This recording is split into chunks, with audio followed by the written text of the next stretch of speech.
Hangtime is presented by Lawrence Technological University, where Blue Devils dare. Also in partnership with the Indiana High School Athletic Association. Welcome. It is another edition of State Champs Indiana Hangtime. Greg Rakestraw, and good to have Bob Stambazze.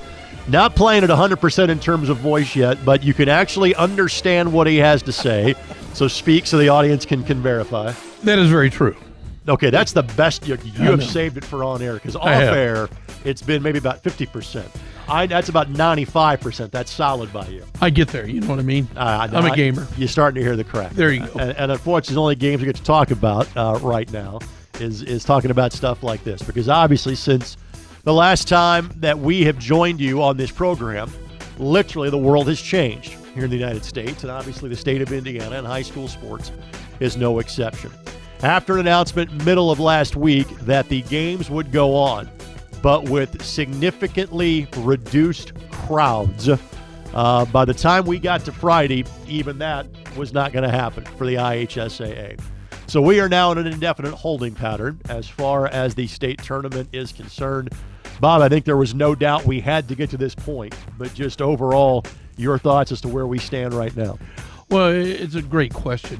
Who knows? I mean, you have to sit there and feel your heart goes out to all these student athletes that have worked all season and really a career to get to this point. And there's no doubt about it. There's pickup games going on everywhere with these kids. You're not going to keep them at home and down this much, but common sense says we need to practice what they're telling us to do to be able to get back. And I'm hoping, I'm praying that maybe the first week of April we're going to get a sign that things are going to break. Well, again, most schools have gone to their spring breaks early. There obviously has been a waiver given by Governor Holcomb. That means that schools do not have to get to their usual requirement of 180 school days this year. There's a requirement or a waiver of up to 20 of those in case you get to that point. So some school systems are on a 3-week break. Some are on maybe a 4-week break. I know some athletic programs have kind of been put on a moratorium until the middle of April. And obviously we are through with every other winter sport other than boys basketball. So 64 teams are left, and now this is just the speculation game.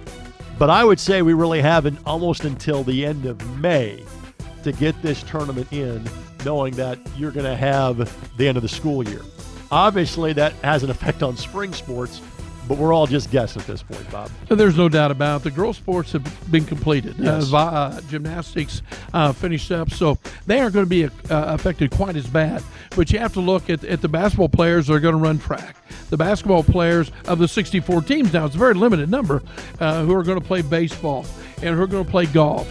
And those are things that they're going to be taking into consideration.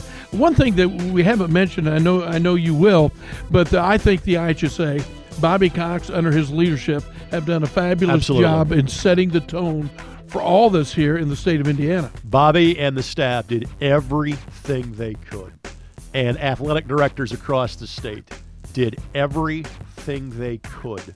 And there was some last-minute efforts to switch regional sites on Friday morning, and so ADs were going into activation mode, trying to get their staffs here to say, hey, we're going to have to play basketball games here.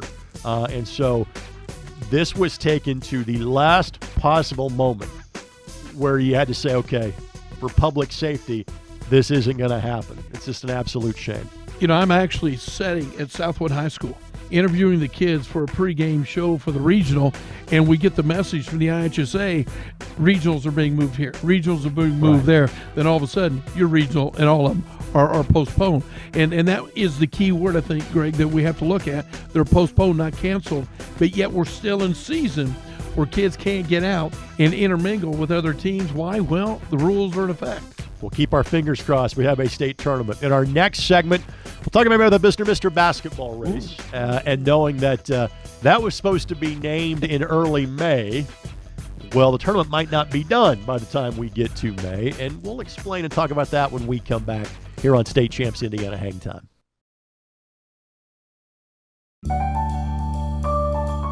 I admit it. I love working with money, negotiating, and making big decisions. That's why I'm majoring in finance and economics at Lawrence Tech. What's truly amazing about the education here is the small class sizes that give me easy access to my professors who truly care about my future. They even helped me get a great internship. And I was able to fulfill my lifelong dream of playing college golf. Lawrence Tech, where Blue Devils dare.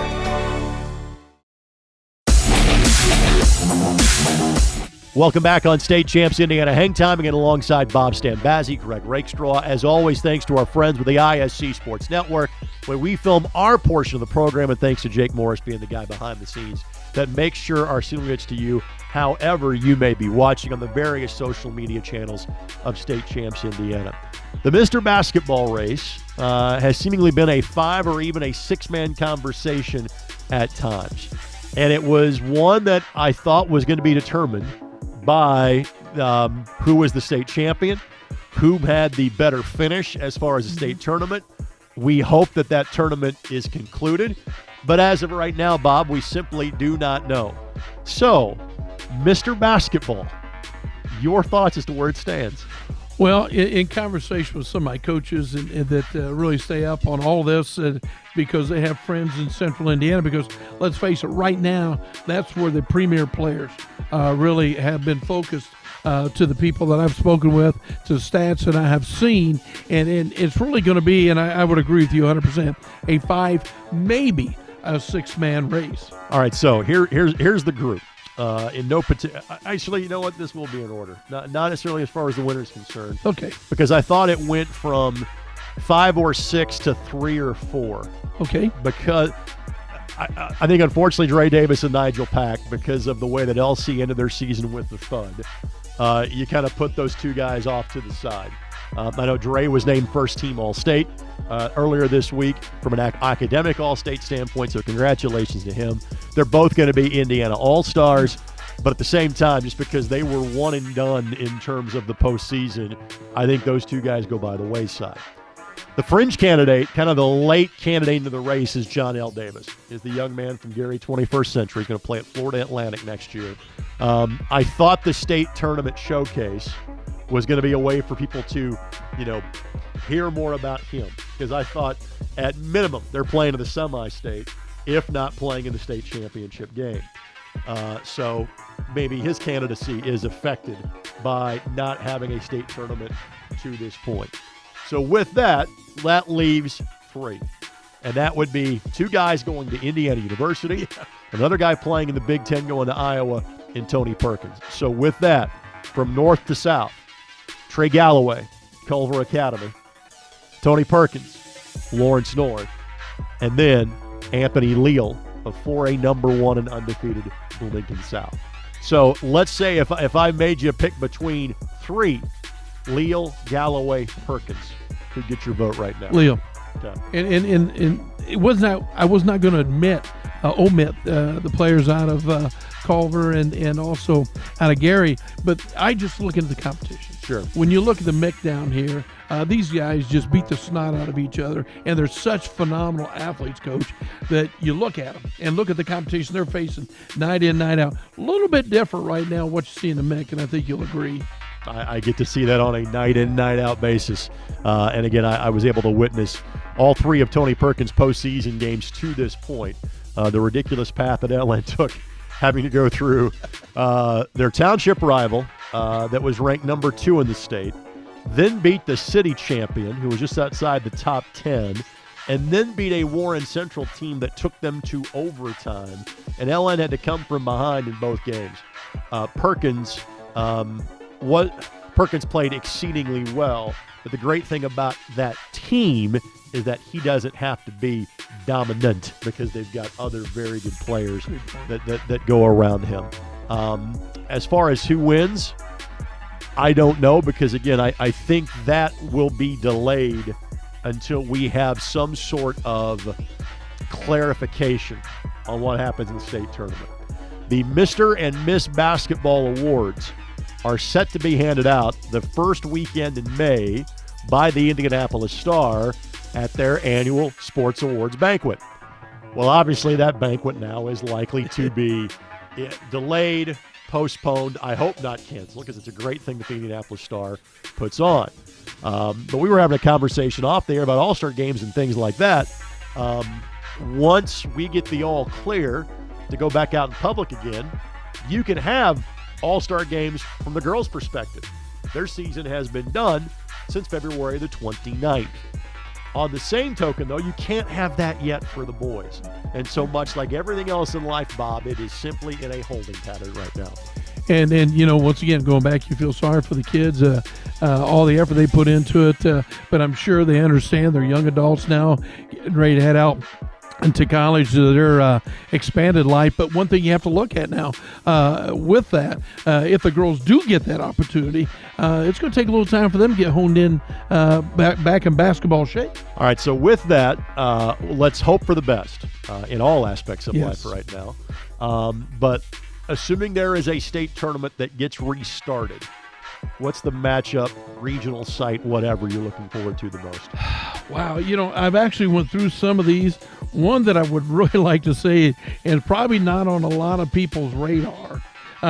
For me, it is going to be Norwell, and I think it's going to be Leo and not Delta. And I mean, I know that's not the big premier type of region, but I think it's going to be a whaler.